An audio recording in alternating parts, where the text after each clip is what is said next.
우리 주시는 하나님의 말씀, 오늘 느헤미야 8장 1절에서 12절 말씀.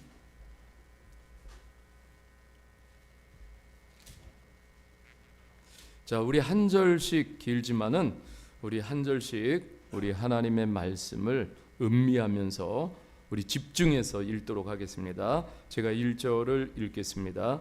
이스라엘 자손이 자기들의 성읍에 거주하였더니 일곱째 달에 이르러 모든 백성이 일제히 수문 앞 광장에 모여 학사 에스라에게 여호와께서 이스라엘에게 명령하신 모세의 율법책을 가져오기를 청하매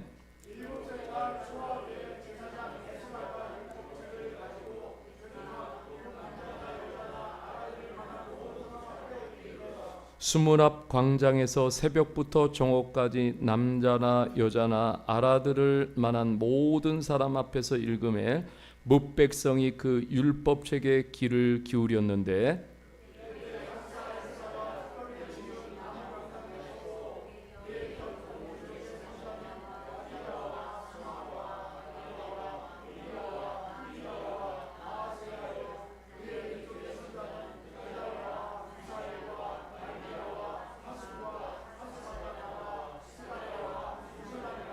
에스라가 모든 백성 위에 서서 그들 목전에 책을 펴니 책을 펼 때 모든 백성이 일어서니라.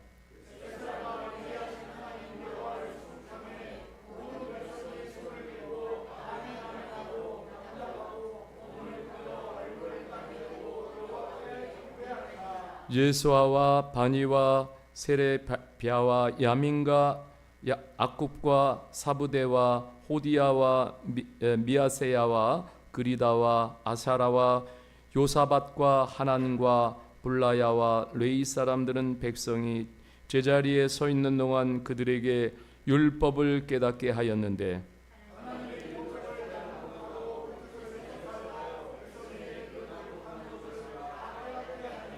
백성이 율법의 말씀을 듣고 다 우는지라. 총독 느헤미야와 제사장 겸 학사 에스라와 백성을 가르치는 레위 사람들이 모든 백성에게 이르기를 오늘은 너희 하나님 여호와의 성일이니 슬퍼하지 말며 울지 말라 하고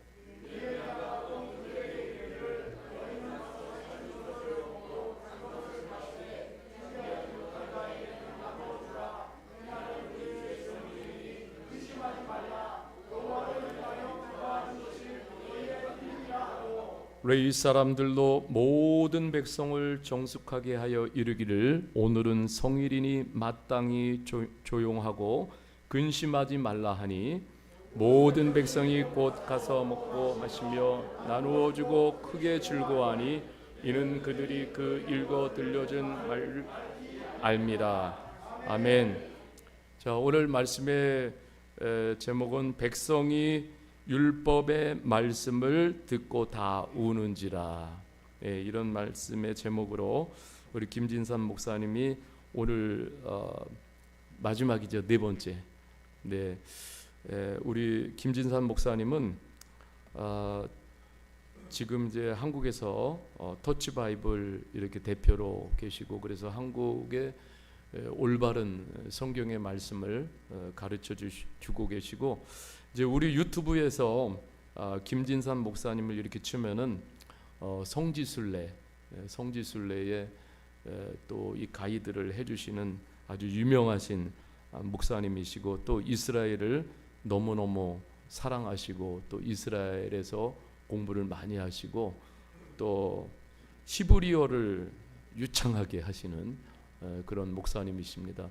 오늘 목사님 얼마 전에 또 이렇게 또 그리스나 이렇게 다 다녀오시고 그래서 정말 귀한 시간을 내 가지고 또 저희 교회에 오셔서 귀한 말씀을 나눠주시는데 오늘도 하나님께서 말씀을 통해서 우리에게 큰 은혜를 주실 줄 믿습니다. 우리 목사님 나오실 때 다 같이 박수로 환영하겠습니다.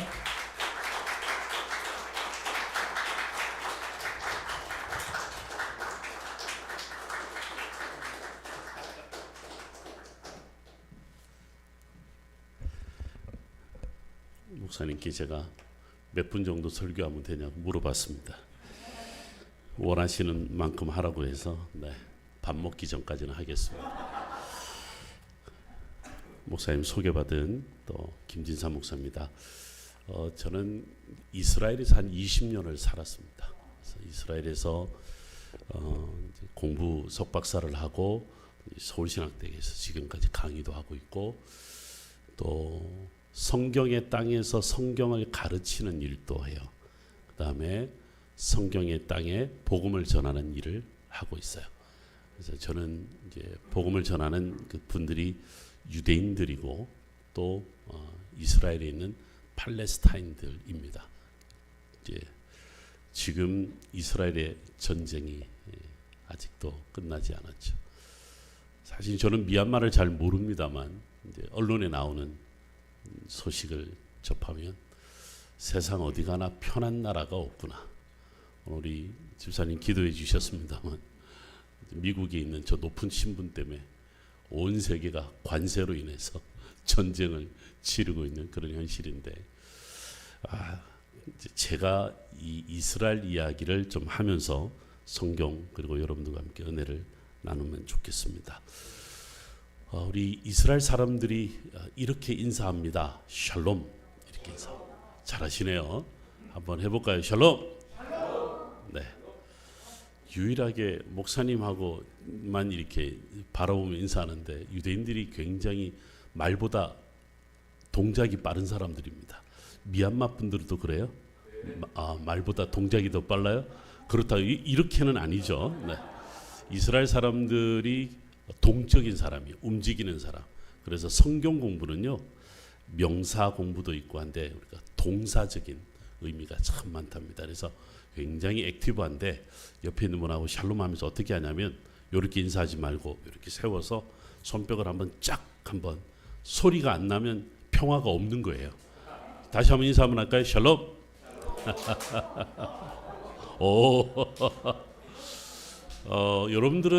여러분들 문화 속에서 어떻게 인사하는지 모르지만 이스라엘을 가면 이 샬롬이라는 인사 말이 참 유행인데 아랍 사람들이 있잖아요. 팔레스타인들은 살람 이렇게 인사합니다. 살람. 제가 요즘에 이제 이스탄불에도 종종 거주하고 또 이슬람 그 이스탄불에 있는 무슬림들을 상대로 사역도 하는데 그 사람들은 뭐라고 부르냐면 살렘 이렇게 인사합니다. 샬롬, 샬람, 살렘 이름들이 다 비슷하죠. 그러니까 이게 오래 고대 시대부터 사용됐던 말인 거죠. 그래서 사람들은 샬롬은 서로 간에 잘 지내는구나 이렇게 서로 또 잘 지내자. 오래간만에 우리 만났으니까 짧은 시간이든 긴 시간이든 잘 지내자 하면서 이렇게 샬롬 하는데 진짜 반가운 사람은 두 번을 해요. 그러니까 두 번을 하면은 설마 손뼉 두 번 친다 생각하지는 않겠죠. 유대인들이 또 이렇게 좀 똑똑한 친구들이 많으니까 안아줍니다. 안아주면 또 큰일 날 사람들이 또 있을 수 있으니까. 근데요, 진짜 반가운 사람은 세 번을 합니다. 어떻게 할까 이번에는? 이렇게 하고 안아줬는데 뽀뽀할까요? 네, 그럴 리는 없겠죠. 남자들끼리 뭐 여자들끼리 그럴 수는 없으니까 친친이라고 할 거예요. 이렇게 정말 꼭 껴안으면서 서로 볼을 맞대고 여러분들도 아마 그러지 않을까 싶은데요. 집에 오래간만에 가면 고향에 가면 친구들 부모들 만나면 꼭 껴안아주면서 눈물도 흘리고 너무 반가워서 인사를 하는데 가셔서 그렇게 인사 한번 하세요. 샬롬 샬롬 샬롬 하면서 인사 한번 하면 좋습니다. 저하고 다시 한번 인사 한번 할까요? 샬롬. 이 샬롬이란 말이 예루살렘이란 말 안에 들어가 있습니다. 그러니까 예루샬라임 이렇게 이야기하는데 그 평화의 도시. 그런데 이스라엘은 한 번도 평화를 이룬 적이 없답니다. 그래서 이름을 평화의 도시라고 적었으면 이 뜻이 뭘까? 해석을 해야 되잖아요. 그러니까 평화를 이룬 도시가 아니라 평화를 갈망하는 도시. 그런 의미에서 예루살렘이란 이름이 있지 않을까. 성경의 역사에서 보면 예루살렘이란 이름이 전면에 등장을 해서 역사의 중심지가 된 것은 한 사람 때문에 그렇죠. 누구죠? 다윗이죠. 다윗 이전에는 수도가 헤브론이거나 혹은 언약궤 다윗가 있었던 실로라든가 이렇게 이야기하면 우리 미얀마 분들은 가본 적도 없는 곳인데 그렇죠? 또 한국 분들도 마찬가지 가본 적이 없는데 어디지? 그럴 수 있는데 성경에 종종 나온답니다. 그러니까 예루살렘이라는 한 지역이 지금도 수도고 지금까지 2000년, 3000년 동안 한 번도 바뀐 적은 없지만 예루살렘이 중심이 되기까지는 많은 도시들이 이 중심지가 바뀌었답니다. 근데 다윗 이후에 한 번도 바뀐 적이 없답니다. 이유가 뭘까요? 바로 예루살렘 성전 때문에 그렇습니다. 다윗의 아들 솔로몬이 성전을 지었어요. 성전을 지어서 쭉 이어가는데 뭐 몇 년도 이건 다 놔두고 지금도 예루살렘이 중심이 되고 있는 것은 그 예루살렘 성전이 있어서 유대인들은 1년에 3차례 꼭 올라가야 돼요. 6월절, 그 다음에 77절, 그 다음에 초막절 이렇게 돼요. 그러니까 지금 여름에는 안 올라가요. 주로 봄에, 그 다음에 가을에 올라가서 뭘 할까요? 제사를 드립니다. 특별히 초막절 이때는 9월, 10월 정도가 되는데요. 이 초막절은 오늘날 기독교에서는 추수감사절하고 이렇게 대부분 다 맞물려 있는데 유대인들도 이제 추수감사절을 보내듯 초막절을 보내기 위해서 올라가는데 그런데 초막절보다 더 중요한 것이 바로 그 앞에 5일 앞에 있어요. 그게 뭐냐면 대속죄일입니다. 대속죄일은 성전에서 가장 중요한 우리로 말하면 예배라고 볼 때 가장 중요한 예배 기능이 뭐였냐면 모든 민족이 죄 사함을 받는 날입니다. 그러니까 개인적인 죄가 아니라 모든 민족이 이스라엘 민족 전체가 죄 사함을 받을 수 있는 날이니까 꼭 올라가야 되겠죠. 꼭 올라가게 됩니다. 그런데 이 대속죄일보다 10일 앞에 있는 절기가 하나 있습니다. 그러니까 이달에는 첫날 10일째, 15일째 이 한 달 동안 3개의 아주 중요한 절기를 보냅니다. 이 첫 번째 첫날이 뭐냐면 나팔절이라고 해요. 나팔 부는 거 있죠. 트럼펫, 히브리어로 쇼파르라고 그러는데 그 제사장들이 시간을 알릴 때도 그렇고 예배 시간을 알릴 때 뭐 모든 어떤 소식을 전할 때 나팔을 이스라엘 전역에 나팔 부는 나팔쟁이들이 있었습니다. 제사장들이 그런 역할을 소리가 괜찮으세요? 네, 이게 퉁퉁 소리가 나면 제가 또 이렇게 마음을 퉁퉁거려야 되는데 혹시 귀를 아프게 할까봐 이 나팔절이라고 하는 것이 바로 무슨 말로 바꿀 수 있냐면 신년이 돼요. 해피 뉴 이어, 새로운 한 해가 시작되는 날 모든 민족에게 나팔을 불른다 해서 나팔을 통해서 이제 우리가 이 한 해 시작되는 거야 라는 것을 알려주는 날이죠. 오늘 성경을 한번 볼까요? 8장 2절에 보면 일곱째 달 초하루 이렇게 나옵니다. 바로 오늘 읽은 성일이라고 하는 절기가 바로 언제냐면 일곱째 달 초하루가 되고 이날이 바로 해피 뉴 이어 새해가 되는 그날입니다. 그러니까 전국에 흩어져 있는 아니 전 세계에 흩어져 있는 유대인들이 못 오면 오고 싶어 했을 테고 가까이 있으면 당연히 왔을 테고 다 모입니다. 이날 모여서 10일 동안 축제를 벌입니다. 그런데 가장 중요한 행위가 뭐냐면 이때 하는 축제 중에 하는 게 뭐냐면 지난 한 해 동안 돌아보는 시간을 갖는데 마음이 불편한 사람들 있죠. 한 해 동안 여러분 살면서 가족들이라도 자녀들, 부모들 관계도, 부부 관계도, 친구들 관계도 항상 좋은 일만 있는 건 아니잖아요. 어떤 데는 저놈을 한 대 때려버려. 저놈을 그냥 왼수 같은 놈네 복수도 해야 될 텐데.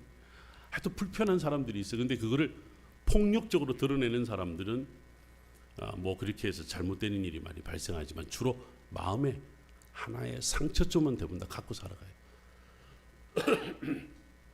이거를 유대인들은 그러니까 첫날부터 10일 그 사이, 그러니까 9일 동안 자기가 한 해 동안 불편한 사람들을 다 찾아갑니다. 제일 불편한 사람들이 부부들이야, 부부들. 서로 사랑해서 결혼했는데 왼수가 되는 부부들이 참 많아요. 우리 동네 말고 다른 동네 이야기예요. 참 많아요. 그래서 유대인들은 이때 아내에게 여보, 작년 한 해 동안 내가 잘못했어. 이때 내가 마음이 뭔가, 이게 여러분들 알잖아요, 그렇죠? 또 자식들한테도, 그리고 이웃한테도 찾아가서 반드시 해야 됩니다. 안 하면 10일째, 제가 아까 뭐가 있다고 그랬죠? 대속죄일날 대제사장이 지성소에 들어가서, 왜? 이스라엘 민족 전체를 위한 죄 문제를 해결한다고 그랬잖아요. 속죄한다고 그랬. 그거에 자기가 속죄함을 얻을 수가 없어요. 그래서 유대인들은 1년 중에 가장 중요한 날이 언제냐면 신년이 시작된 그날부터 9일 동안 다 찾아. 이거를 지금도 하는 사람이 있어요. 이스라엘의 유명한 축구 선수 중에, 요즘은 이제 다 은퇴했지만 축구 좋아하는 분들은 요시 베나윤이라고 유명한 리버풀 뛰었던 친구가 있는데, 이스라엘 감독을 맨날 손가락질하고 공격했거든. 왜 나를 대표로 안 뽑아주냐고. 야, 너는 이제 시대가 지났잖아. 젊은 애들이 해야지. 왜 너는 언제까지 대표할래? 그래도 내가 말이야, 이스라엘 국가대표에 간판 선수인데 왜 나를 안 뽑냐고 항상 욕을 하고 다녔는데, 대속죄일이 다가오기 전에 이 마음을 풀어야 되겠다고 감독에게 가서, 감독님 죄송했습니다. 욕 끝나고 나서 다시 욕하겠지만 이 대속죄를 위해서 내가 마음은 풀어야 되니, 그리고 내가 제 사함을 얻어야 되니. 여러분들 혹시 만약에 이 전통이 우리 안에 있다면 어떨까요? 여러분들도 언제쯤 나네 평생 후에 불편한 사람이 있죠. 근데 여러분들 인생 살아보니까 꼭 그 왼수는 외나무 다리에서 만나요.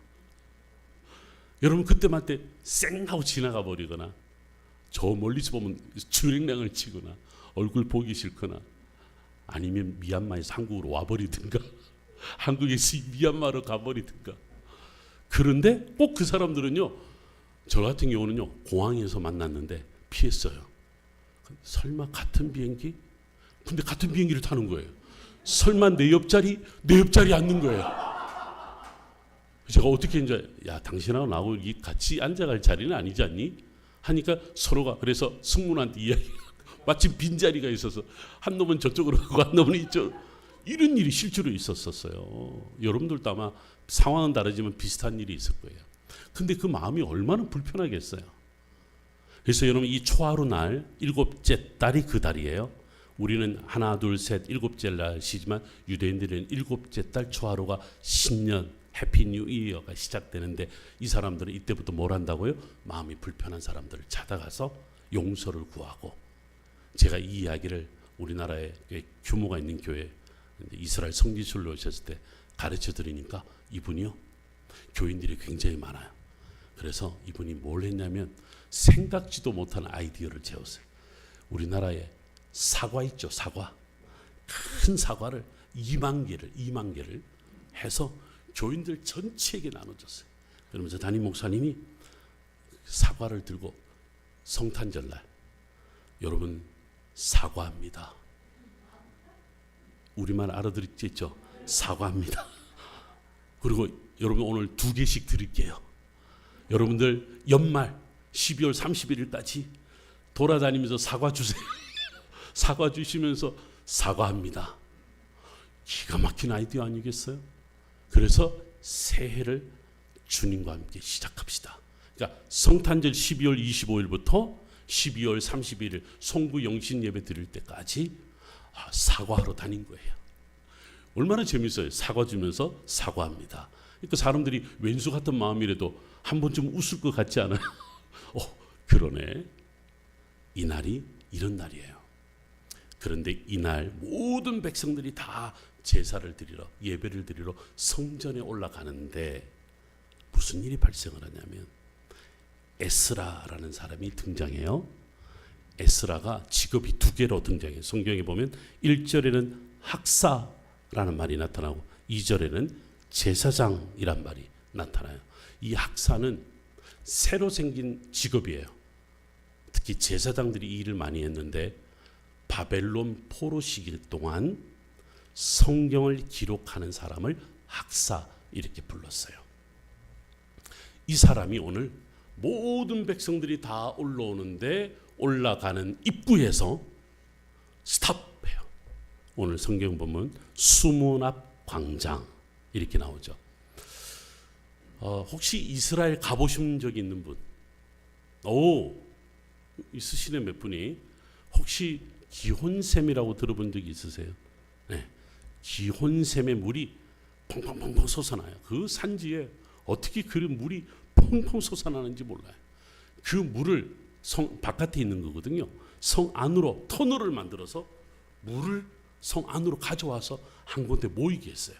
그 사람이 바로 성경의 히스기야라는 왕인데, 왜냐하면 아수르가 북이스라엘을 멸망시키니까 남유다가 우리도 언제 아수르한테 멸망당할지 모르니까 전쟁을 대비해야 돼. 전쟁에서 가장 중요한 게 마실 물이야. 물을 성 안으로 끌어당겼어요. 근데 그 터널이 발견이 됐어요. 여러분들 이스라엘은 돌은 억식이 세요. 그걸 딱 쪼아서 533m의 터널을, 지금도 그 물이 흘러요. 물을 받아두는 곳에 이름이 있어요. 그렇지, 실로암이에요. 히브리어로 실로아. 그러니까 기온샘의 물을 보냈다, 보내어졌다라는 단어가 실로아. 그 보내어진 물을 받는 장소를 실로아, 이거를 그리스어로 실로암이라고 불렀던 거죠. 그러면서 오늘 우리가 실로암 교회니까 실로암의 물이 어디서 온다고요? 이 수문 앞 광장 기온샘에서 오는 거잖아요. 오늘 실로암 우리 교인들이 다 수문 앞 광장에 오늘 모여서 보는 거지. 언제 우리 한번 다 같이 가자고. 가서 제가 이 실로암도 보여드리고 수문 앞에서 물이 얼마나 많이 나오는지도 한번 볼 텐데. 그런데 여러분들, 우리가 여기서 질문이 하나 생기게 돼 있어요. 성전으로 올라가야 되는데 수문 앞 광장은 성전으로 올라가는 바깥이거든요. 그런데 이 바깥에 왜 모이게 했을까라는 거예요. 성경에 보면 2절에 남자나 여자나 알아들을 만한 모든 사람, 3절에 또 한 번 반복이 돼요. 남자나 여자나 알아들을 만한 모든 사람, 이렇게 나와요. 왜냐하면 성전은 들어갈 수 있는 사람이 제한되어 있어요. 모든 사람들이 들어갈 수 있는 게 아니었어요. 죄송합니다만 여성들은 아주 제한되어 있었어요. 남자들도 정결하지 못하는 사람은 못 들어가요. 성전으로 가다가 시체를 봤다, 만졌다, 또 죄 지은 사람을 만났다. 참 유대인들 특이해요. 어쨌든 특이한데 이런 사람들은 다 못 들어가요. 나이도 제한이 있고. 근데 제일 참 마음에 상처가 될 만한 게 뭐냐면 성전세를 낼 수 없으면 못 들어가. 쉽게 말하면 헌금 낼 돈 없으면 교회 오지 마. 이거 똑같은 거지. 자, 그런데 오늘 뭐라고 나오냐면 남자나 여자나 성경을 알아들을 만한 모든 사람. 그러니까 성전 안이 아니라 지금 어디라고요? 성전 밖인 거라. 모든 사람들을 불러 모아서 예배드리자, 이게 아니었어요. 성경을 펼쳐들었어요. 그리고 누군지 몰라요. 근데 이게 직업이 누군지 모르는데 여러분들 오늘 이 발음 따라 하셨어요? 이거 따라하기 쉽지 않지. 이름이 쫙 나오잖아. 이 사람들을 옆에 다 세우고 옆에 있는 나무 상자 하나 갖다 놓고 올라서서 성경을 읽어요. 성경을 다 읽으니까 이 백성들이 아멘, 아멘 하면서 이들이 성경을 듣는데 울어요. 한번 여러분들에게도 이런 질문을 해보고 싶어요. 여러분들 지금 목사님 설교를 들을 때나 혼자서 기도하며 성경을 읽을 때 울어본 적이 있으세요? 가슴에 뭔가 이렇게 와닿았을 때. 내가 말씀 안에 살아간다면서도, 성경으로 살아간다면서도 성경이 내 삶을 터치해서 울어본 적이 몇 번이 있습니까? 여러분, 이때 오늘 우리 찬양하는 것처럼 하나님의 임재를 경험하거든요. 사람들이 모든 것을 설명하려고 그러잖아요. 저도 이스라엘에서 석박사를 하고 뭐 여기 와서 성경을 번역하는 일도 하고 별의별 일을 다 하고 있지만요, 그렇다고 해서 믿음이 좋아지는 건 아니더라고. 그런데 뭘 몰라도 말씀을 듣는데 갑자기 내 마음에 설명할 수 없는 어떤 영적인 사건이 제 안에 일어날 때가 있어요. 그럴 때는요, 뭔 설명이 안 돼. 여러분들 믿음을 보여달라고, 믿음을 설명해달라고 되든가요? 안 되죠. 그런데 왠지 모르게 내 삶에 와닿을 때가 있는 거지. 이 백성들이요, 딴 거 안 했어요. 성경을 읽기만 했다고. 읽기만 했는데 모든 사람들이 울었다. 이 좋은 날에 신년이 시작돼서 한 해가 새롭게 시작되면서 모든 가족들이 모여서 축제를 벌이는 시간에 에스라가 모든 것을 스탑시키고 성경을 읽으니까 울었다, 이렇게 나오는 거예요. 그런데 왜 에스라는 제사장으로서 성전 안에서 가지 않고 지금 성전 밖 수문학 광장에서 성경을 읽었을까? 예배 드리기 전에 왜 성경부터 읽었을까? 여기는요, 이런 배경을 아셔야 돼요. 에스라 느헤미야는 예루살렘에 사는 사람이 아니었습니다. 저 바벨론, 이스라엘에서 바벨론까지 2,000km 떨어져 있습니다. 여기서 미얀마까지는 몇 킬로 떨어져 있나요? 와, 목사님 정확해서 너무 좋으네. 야, 제가요 가끔 이스라엘 간다니까 이스라엘이 어디 있어요 이래요. 그래서 제가, 여러분 제 얼굴이 좀 커요. 근데 요게 아시아예요, 아시아. 참 밑에 보니까 아시아가 크게 그려져 있더라고. 제 얼굴만큼 커요. 한국이 어딨냐면 여기 있어요. 그렇죠? 아시아 끄트머리 있잖아. 이스라엘이 어딨냐면 여기 있어요. 이게 여기가 지중해 바다잖아요. 여기는 태평양이잖아요. 여기서부터 여기까지 대한항공이 이 전쟁 코로나 전에 일주일에 3번 날아갔어요. 논스톱으로. 몇 킬로냐면 8,000km. 그 미얀마는 중간에 가다 내리면 되겠네. 이렇게 가다가 딱 중앙에 있네요. 그렇죠? 한 3,600km면 이스라엘하고 한국하고 사이 딱 중앙에 미얀마가 있네. 이 목사님 정확하게 기로수를 이야기해 주셨는데요. 그런데 이 바벨론은 유프라테스 강가에 있는데 여기를 따라서 가려면 하란을 거쳐서 아브라함이 이동했던 것처럼 이렇게 내려오는 거리가 2,000km예요. 에스라뿐만이 아니라 지금 느헤미야라는 사람이 그 2,000km를 지나서 왔어요.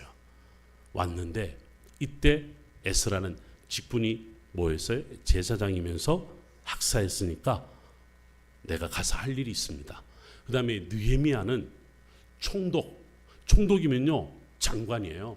이 지역 전체를 나서는, 요즘으로 말하면 도지사 같은 사람을 파송시켜달라고 그 당시 페르시아 왕인 아닥사스다, 정확한 이름은 아르타크세스라는 이 사람한테 요청을 해서 와요. 요때가 언제냐면 바벨론 포로 기간이 70년, 성전이 없는 시기, 그리고 나서 80년이 지났어요. 그러니까 에스라 느헤미야는 유다 땅에서 태어난 사람이 아니라 바벨론에서 태어난 사람이에요. 그러니까 완전히 여러분들처럼 이주민이 아니라 포로로 잡혀가서 포로의 자식으로 태어난 거예요. 그러면서 거기서 유대인들이 전통을 지키며 신앙을 지켜오는 사람들이었는데, 그러니까 예루살렘으로 돌아가서 성전도 짓고 살아가는 사람 이야기를 늘 듣고 살았을 거 아니에요. 자기들도 언제든지 고향 돌아가고 싶고 조국으로 돌아가고 싶고 거기서 마음껏 예배하고 싶고, 그런데 돌아가지 못한 사람들이요 여전히 있었던 거죠. 돌아가긴 이후에 80년이 지나도 돌아가지 못한 사람들이 있었는데, 근데 이 사람들은 아마도 페르시아에 꽤 영향력이 있는 유대인들이었나 봐요. 돌아가게 해줘라. 왜 돌아가려고 하니? 왜 돌아가려고 하니? 라고 아닥사스다가 물었을 때 에스라 느헤미야가 뭐라고 말하냐면, 예루살렘 성전이 있음에도 불구하고, 그 멸망했던 나라가 다시 세워졌고 예루살렘 성전이 있음에도 불구하고 그 민족이, 그 나라가 온전하지 못합니다. 무엇보다도 성전이 다시 지어졌으면 예배를 마음껏 드려야 되는데 예배를 드리는 사람들이 없습니다. 올라가더라도 예배보다는 전부 다 다른 짓거리를 하느니라고 예배를 잃어버렸습니다. 저는 조국을 위해서 해야 할 일이 있습니다. 그러니까 아닥사스다가 이 유대인들 중에 영향력 있는 이 두 사람을 돌려보내도록 해준 거예요.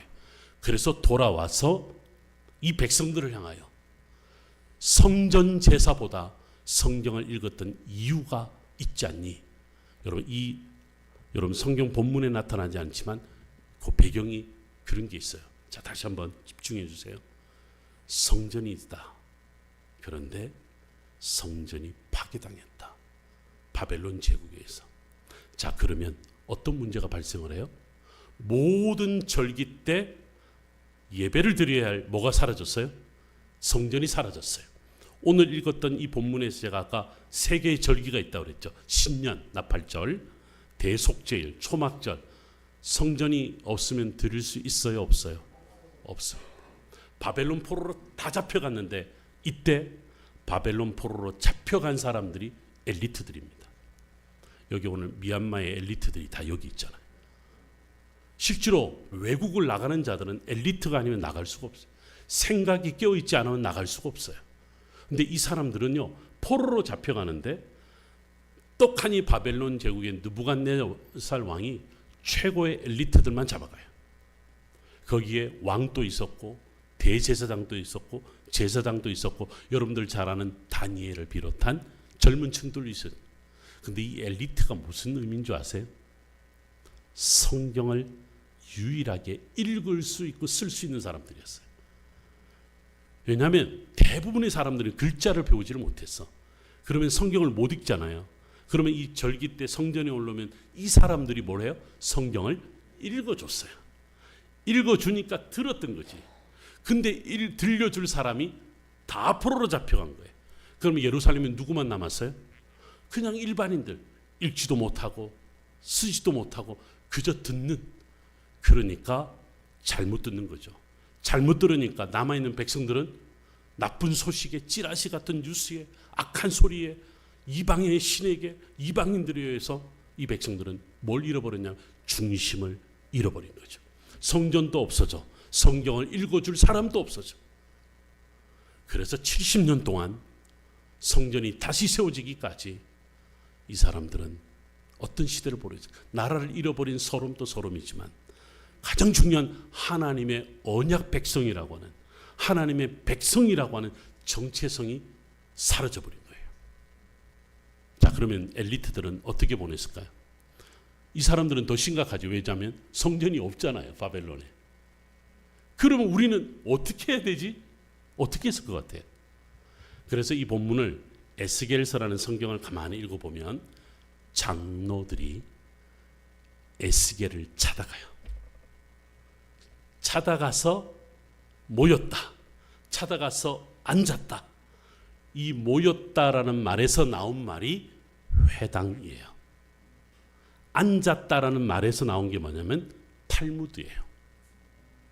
그럼 무슨 말이냐면 성전 대신에 회당이 생겨난 거예요.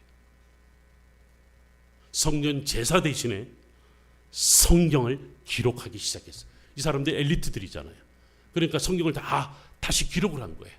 여러분, 그 기록한 성경이 뭐냐면 오늘 바벨론에서 에스라가 들고 온 모세의 율법책이에요. 이 1절에 나오는 오늘 이 성경은요, 바벨론에서 우리가 성전이 없을 때, 마음껏 하나님 앞에 예배를 드릴 수 없을 때, 내가 누구인지도 모른 채 살아갔던 그 시절에 우리를 지켜줬던 그 말씀이 바로 이 말씀입니다. 너희가 바벨론 포로 동안 하나님 앞에 예배할 수 없었던 시절을 너희는 잃어버렸다는 거예요. 성전을 지어도 마음껏 예배를 드릴 수 있어도 너희에게는 그 어려운 시절에 말씀을 붙잡고 기도했던 순간을 잊어버렸다. 그러니까 이 에스라가 그 사랑하는 마음으로 이 나라를, 이 민족을 다시 일으켜야 된다는 그 사명을 갖고 성경을 읽었을 때 모든 백성들이 그 시절을 기억하는 거예요. 그래서 울었던 거예요. 내가 어떻게 살았는지. 이 다 엘리트들이잖아요. 이들이 돌아와서 나라를 세우는데 얼마나 큰 역할을 했겠어요. 그런데 나라를 세우는 거에 열심이었지만 뭐를 놓쳐버렸어요? 말씀을 놓쳐버린 거예요. 제가 제일 좋아하는 성경 구절 중에 하나가 에스겔서 16장 6절 말씀인데요. 바벨론 포로 때 에스겔이요, 너무 힘들어하니까, 이 백성들이 너무 힘들어하니까 기도하는데 하나님이 이렇게 말을 해요. 피투성이라도 살아내라. 피투성이라도 살아내라. 저도 이스라엘에서 20년 살았어요. 외국에서 20년을 살았어요. 말도 안 통하고. 물론 유학을 가서 살았지만 저도 뭐 거기서 별의별 아르바이트 다 해봤죠. 청소하는 일부터 시작을 해서 별의별 아르바이트 다 해봤습니다. 그리고 제가 섬겼던 교회 중에 하나가 필리핀 이주민 교회를 가서 같이 섬겼던 적이 있습니다. 거기는 미얀마 분들은 제가 본 적은 없는데 필리핀이라든가 태국이라든가 이쪽에서 오신 분들이 꽤 많이 있었고 제일 많은 사람들이 중국 사람들이었습니다. 근데 이분들이 모이는 예배 초소가 있었어요. 그 요빠 항구 주변에. 얼마나 뜨겁게, 특히 필리핀 사람들은 그렇게 액티브한 줄은 몰랐네. 일어나서 춤을 추는데 그냥 뭐 예배가 3시간이요. 3시간. 그래서 그 교회 가자 그러면 나는 두렵고 떨리는 마음이 있어. 3시간 동안 춤춰야 되니까. 그리고 날 붙잡고 기도해줘요. 나 목사인데 그거 필요 없어요. 그냥 붙잡고 기도하는데 예배가 3시간인데 그들이요, 한 주 내내 노동자의 삶을 살다가 주일날 모여서 다 하나씩 뭔가 만들어 와요. 먹을 거, 뭐 내가 한 주 동안 이 달을 얼마나 기다렸는데 하면서 다 갖고 와서 먹는데도 1시간 걸리고 예배 드리는데도 2-3시간 걸리고 온종일 교회 안에서 이분들이요. 근데 올 때 보면 옷을 얼마나 잘 입고 오는지 몰라. 나만 청바지 입고 가지. 이분들은 얼마나 잘 차려입고 오는지 폼을 다 내고 하는데 처음엔 좀 이상하게 생각했는데 그게 아니에요. 이날만큼은 내가 마음껏 예배하며, 우리가 흩어져 살면서 너무 힘들게 살았는데 오늘 예배하면서 모든 사람들이 기뻐하는 그 모습을 저는 오늘 이 장면에서 볼 수 있었던 거예요. 이 사람들이 울고 난 다음에 뭐 한 줄 아세요? 먹고 마시며 즐거워했다라고 나옵니다. 이렇게 축제를 벌일 수 있었던 것이 오늘 마지막 절에 뭐라고 나오냐면 그 읽어 들려준 말을 알아차린 거예요. 우리가 기뻐해야 되는 이유가 살아가면서 생활 속에서 발견한 기쁨보다 더 놀라운 기쁨인 말씀 안에서 우리가 살아가는 기쁨이다. 그 기쁨으로 인하여 축제가 벌어진 거예요. 나팔절에 축제가 벌어졌다라고 하는 겁니다. 자, 여러분들 어떠세요? 저도 외국 생활을 오래 했기 때문에 성경 말씀이 내 삶을 어떻게 살아 움직이는지 너무 잘 경험했는데, 한국에 살면서 여러분들 어떻습니까? 실제로요, 한국에 사는 한국 사람도 힘들어요. 근데 저도 제일 힘든 게 비자 문제였어요. 비자 문제가 제일 힘들었어요. 이스라엘은요, 학생 비자 이렇게 저는 받았는데, 학생 비자 받으러 가니까 그 비자 있는 용사가 뭐라는 줄 아세요? 또 학생 비자가 뭐야? 이래요, 저한테. 학생 비자를 주는 사람이 학생 비자가 뭐야? 이렇게 물어요. 알고 보니까 학생 비자를 주는 사람이 아니라 그날 임시로 온 거지. 그러니까 학생 비자라는 개념이 없어요. 나는 지금 박사과정 학생인데 내가 몇 년 이렇게 받아왔어. 그 다음 말이 너무 재밌어요. 박사가 뭐야? 내가 이 사람 날 갖고 장난하는 줄 알았어요, 처음에. 그런데 정말 몰라요. 아니, 왜 학사, 석사, 박사 뭐 이런 게 있잖아. 그래서 박사과정 좀 오래 걸리니까 비자가 됐고 우리 한국 사람 됐고 너는 5년이 넘었어. 비자 못 줘, 이런 거예요. 이왕 비자 나온 김에 한번 이야기할게요. 1년마다 학생 비자를 받아요. 근데 1년마다 답하는데, 자, 예를 들어 제가 이번 달 7월 말이 끝났다. 7월 말이 끝나면 2달 전에 신청을 해요. 그래서 한 달 전에 바로 인터뷰를 하러 가. 인터뷰를 하러 가면 뭐라 그러는 줄 알아요? 너 공부한 성적 좀 가져와. 그리고 날짜를 한 달 후로 잡아요. 그러면 저는 뭐냐면 비자가 거의 만료가 되죠. 가져갔어요. 부랴부랴 준비해서 가져갔어요. 너가 진짜 공부하는 것 같은데 그래도 잘 모르겠어. 지도교수의 편지를 받아와. 2달 후에 잡혀요. 그럼 나는 그 2달 동안 뭐가 돼요? 불법이 되는 거예요. 나 불법이야. 내가 뭔 상관. 유대인들이 이 쓰는 히브리어가 있어요. 이게 이렇게 하면서 쓰는 말이 있잖아요. 그래서 제가요, 뭘 들고 다니는 줄 아세요? 신청한 그 용지 있잖아요. 그거를 2달 동안 들고 다녀요. 지나다니다가 경찰이 붙잡으면 이렇게 해야 되니까 2달 후에 갔어요.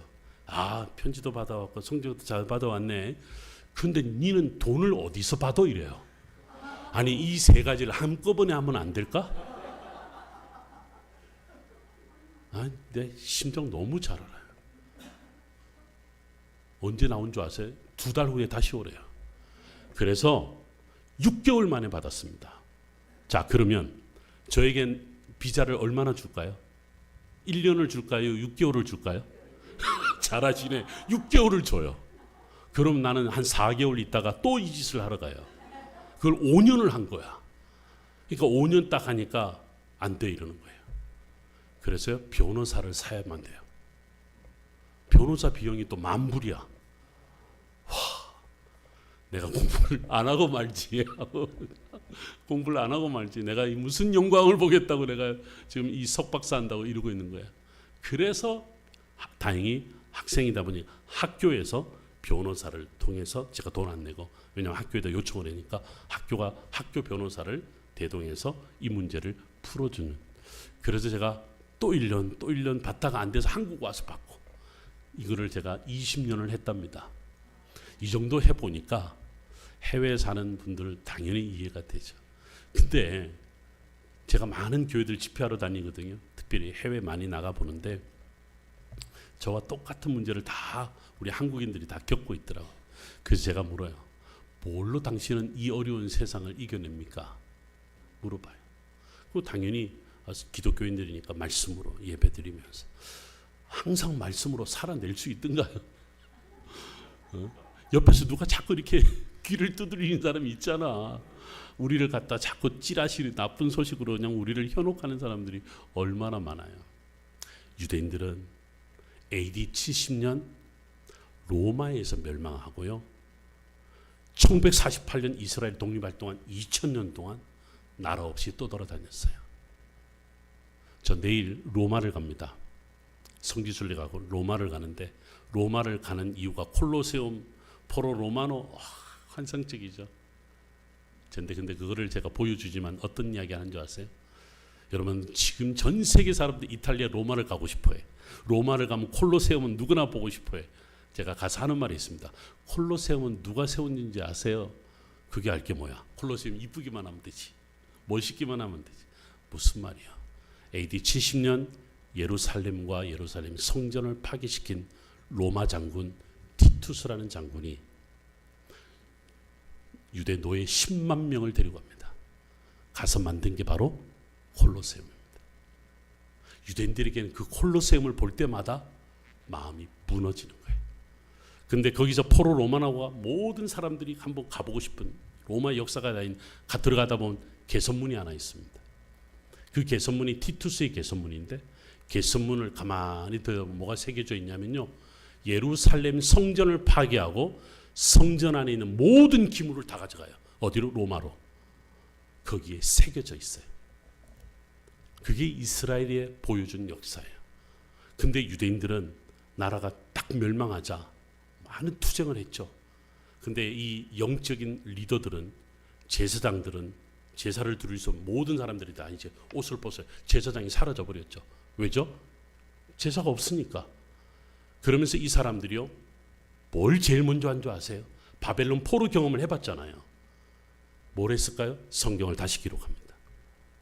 여러분들 지금 우리 구약 성경이 총 몇 권이에요? 39권이에요. 이 39권이 언제 39권이 된 줄 아세요? 바로 AD 90년.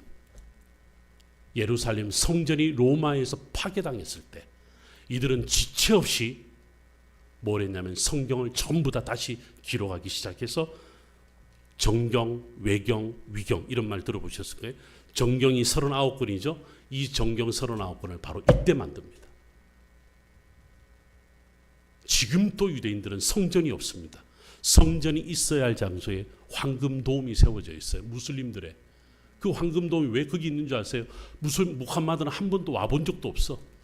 거기가 바로 환상 가운데, 그놈의 환상 참 잘못 꾼 바람에 지금 전 세계가 그 시끄러운데, 황금돔의 그 장소에 날아와서 백마를 타고 거기에서 알라를 만나러 가서 알라로부터 계시를 받은 장소가 하필이면 성전 그 장소라.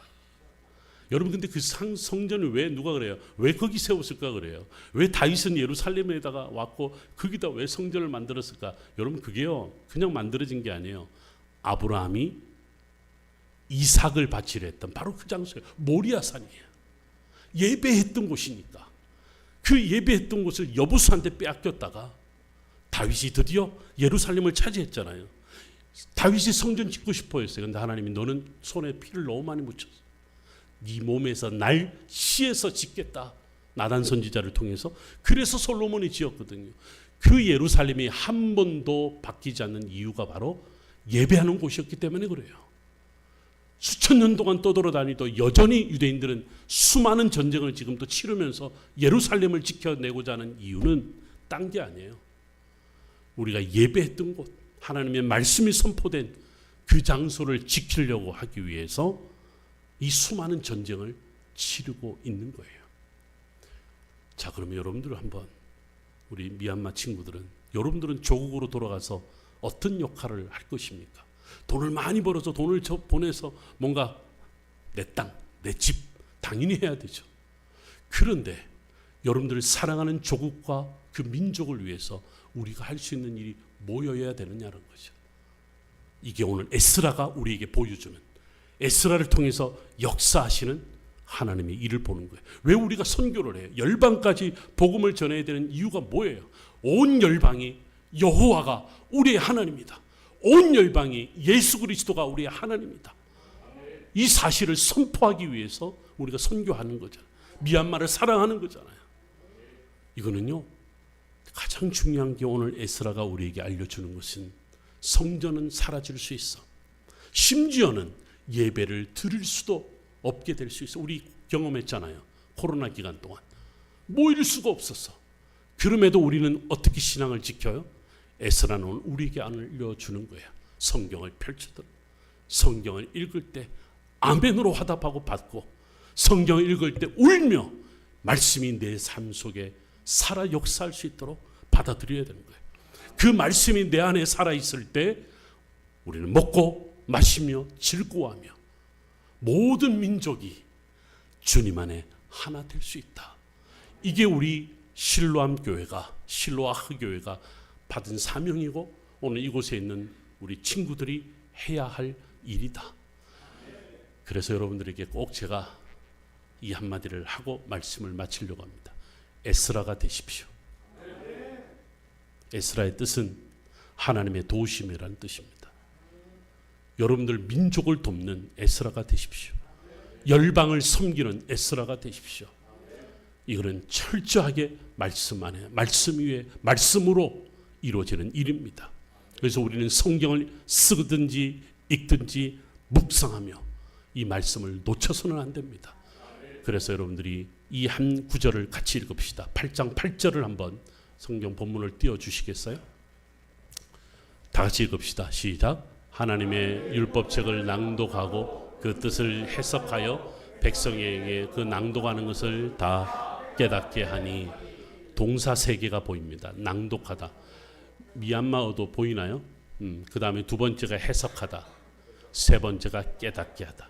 이 세 개가 유대인들에게는요 너무너무 중요한 이야기예요. 성경을 읽지 않고는 해석할 수가 없고 읽지 않고는 깨달을 수가 없다. 그래서 여러분들 성경으로 성경을 갖고 가르치는 선생이고 제가 대한성소공회 번역위원이기도 해서 최근에 제가 번역한 성경이 새 한글 성경이라고 해서 새롭게 출간되기도 했고 어쨌든 성경을 가르치는 선생으로서 여러분들에게 그렇게 성경을 읽으십시오라고 하는 겁니다. 이렇게 에스라 같은 인물들이 많이 나와야 된다. 그래서 우리가 나는 오늘부터 에스라가 되고자 한다. 기도하십시다. 하나님 감사합니다. 우리가 성경을 읽을 수 있어서 성경을 깨달을 수가 있어서 그 말씀이 내 안에 살아있어 내 삶을 변화시키며 꿈이 없던 나에게 꿈을 갖게 하시고 모든 일에 힘이 없어서 할 수 없다라고 했던 나에게 할 수 있게 한 그 능력, 그 말씀의 능력이 오늘 우리 안에 다시 새로워지기를 원합니다.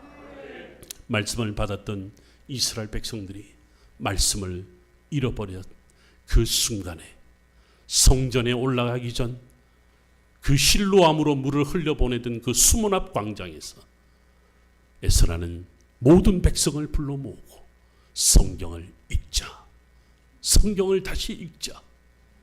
그 백성들이 성경으로 울며 웃으며 기뻐하며 즐거워했던 그 순간이 오늘 우리 교회 안에도 우리 각자 한 사람 한 사람에게도 있게 하여 주옵소서. 예수님 이름으로 축복하며 기도하옵나이다. 아멘.